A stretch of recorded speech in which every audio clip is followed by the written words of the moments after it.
Hello and welcome everybody. Whether you're a gym owner, an operator, a manager, a salesperson, a personal trainer, or a gym entrepreneur with a brand new idea, this is for you. Today, we are going to break down the top 5 mistakes that even the absolute smartest people in our industry make, and more importantly, how you can avoid them. So let's kick things off with this really crucial idea from Thomas. See, the mistakes we're about to talk about, they don't happen because you're not smart enough or you don't have the drive. It's actually the opposite. They come from the very things that make you a great entrepreneur in the first place: your ambition, your creativity, your optimism. Your biggest strengths can seriously become your biggest weaknesses if you're not paying attention. And all these insights we're sharing, we're pulling them directly from a white paper by the gym business expert himself, Thomas. Our whole goal here is simple: to give you clear, actionable strategies you can literally put to work in your business the second this is over.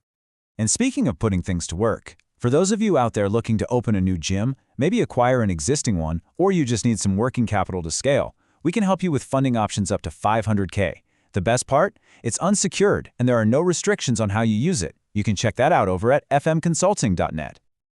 All right, here's a quick look at our roadmap for today. We'll start with what we call the smart entrepreneur's trap. Then we'll hit all 5 pitfalls: overthinking simplicity, overbuilding prematurely, avoiding criticism, and the 2 big ones: mismanaging resources. And then we'll wrap it all up by showing you your path to really thriving. First up, let's talk about pitfall number 1, overthinking simplicity. Oh man, this is such a classic trap, and it's where having a really sharp mind can sometimes bite you. So what do we mean by this? Thomas calls it outsmarting simplicity. It's this belief that to be professional, you have to be complex. You know what I'm talking about? You create these super intricate pricing structures, you've got 10 different membership tiers, and your marketing funnels are so complicated you need a map just to figure them out. So you might be thinking, what's the big deal? Well, here it is. Complexity creates confusion. It makes potential members just freeze up because they can't make a decision. And it forces your sales team to spend forever explaining things instead of closing deals. The bottom line? Sales grind to a halt. The fix, thankfully, is incredibly simple. You gotta stick to offers that people can understand in a heartbeat. Think something like Basic, Plus, and Premium. Give your team straightforward sales scripts so they're clear and consistent. Just burn this into your brain. Clarity sells. Complexity stalls. Okay, on to pitfall number 2, and this is a big one: overbuilding prematurely. This is what happens when your ambition gets way ahead of what the market actually wants. I bet we've all seen this happen. An entrepreneur gets so caught up in their amazing vision that they build out this huge, massive facility. They buy every shiny new piece of equipment or add a dozen new services, all before they have any real proof that their members actually want it, let alone are willing to pay for it.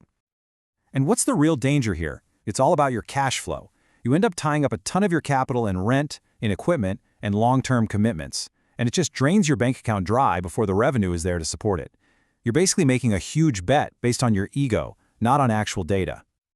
The fix for this is such a powerful strategy. Test small, then scale fast. Before you launch some huge new program, just run a small pilot. Before you buy that $30,000 machine, go survey your members and ask them point blank, hey, would you actually pay extra for this? You have to grow your gym based on what the market validates, not just what your ego wants. All right, let's talk about pitfall number 3. And this is something we're all guilty of, not just in business, but in life: avoiding criticism. The mistake itself is so simple, but it is so damaging. We all love getting those 5-star reviews and hearing the praise, right? But we tend to run from the sting of negative feedback. We either just ignore it when it happens, or even worse, we don't even have a system in place to ask for it. And that is a massive mistake, because that negative feedback, it's not just complaining, it's a roadmap. It tells you exactly why members are not renewing their memberships or why they're not referring their friends to your gym. When you ignore criticism, you are literally ignoring the keys to retention and growth.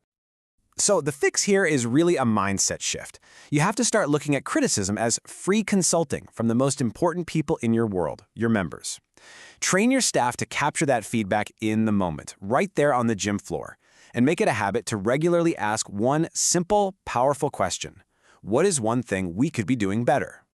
All right, we're on to our final section, and it covers 2 pitfalls that are tied at the hip: mismanaging your cash and mismanaging your people. Let's dig in. So here they are, side by side. On one hand, you've got misjudging your burn rate. That's when you're spending money based on this hope, this optimistic assumption that sales will just magically catch up later. Then, on the other hand, you've got this habit of hiring to solve problems, believing that just throwing more bodies at an issue is going to fix a broken process. Let's talk about cash first. You absolutely must, religiously, track your 90-day cash flow buffer. This is not about being pessimistic. It's about being a realist. Your landlord, your payroll, your utility companies, they don't care about your sales projections. They want to be paid now. Now for the people side. Before you even think about posting another job opening to patch a problem, you have to stop and ask yourself this critical question. Would stronger systems allow my current team to succeed?